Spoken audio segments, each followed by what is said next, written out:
Scooty ও বাইকের মধ্যে সংঘর্ষের জেরে নিহত এক, আহত আরও এক। ঘটনা বৃহস্পতিবার দুপুরে মন্দির নগরী উদয়পুরের ব্রহ্মাবাড়ি এলাকায়। ঘটনার বিবরণে জানা যায়, এদিন সুপ্রিয় বৈষ্ণব নামে এক বৃদ্ধ ব্যক্তি স্ত্রীকে সাথে নিয়ে স্কুটি চালিয়ে উদয়পুর শহরের দিকে যাচ্ছিলেন। পেছন থেকে একটি বাইক এসে স্কুটিটিকে ওভারটেক করার চেষ্টা করে। এতে বাইক ও স্কুটির মধ্যে সংঘর্ষ ঘটে। স্কুটি থেকে ছিটকে পড়ে যান সুপ্রিয় বৈষ্ণব ও ওনার স্ত্রী। সাথে সাথে দমকল বাহিনীর কর্মীরা তাদেরকে উদ্ধার করে গোমতী জেলা হাসপাতালে নিয়ে যায়। হাসপাতালের কর্তব্যরত চিকিৎসক পরীক্ষা নিরীক্ষার পর সুপ্রিয় বৈষ্ণবকে মৃত বলে ঘোষণা করে দেন।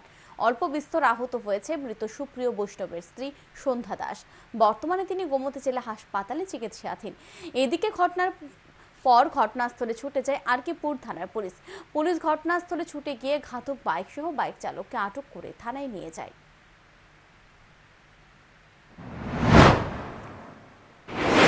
আমরা ওনাকে মৃত পেয়েছি। যখন আনা হয়েছিল পেশেন্ট অলরেডি মৃত ছিল। আমরা ইসিজি করে কনফার্মও করে নিয়েছি।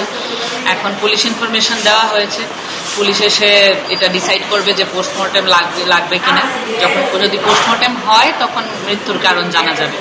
যতটুকু আমরা জেনেছি, ফায়ার সার্ভিসের ওরা ওনাকে ব্রহ্মাবাড়ির পাশে থেকে এনেছিল এবং ওইখানে নাকি একটা বাইক অ্যাক্সিডেন্ট হয়েছিল।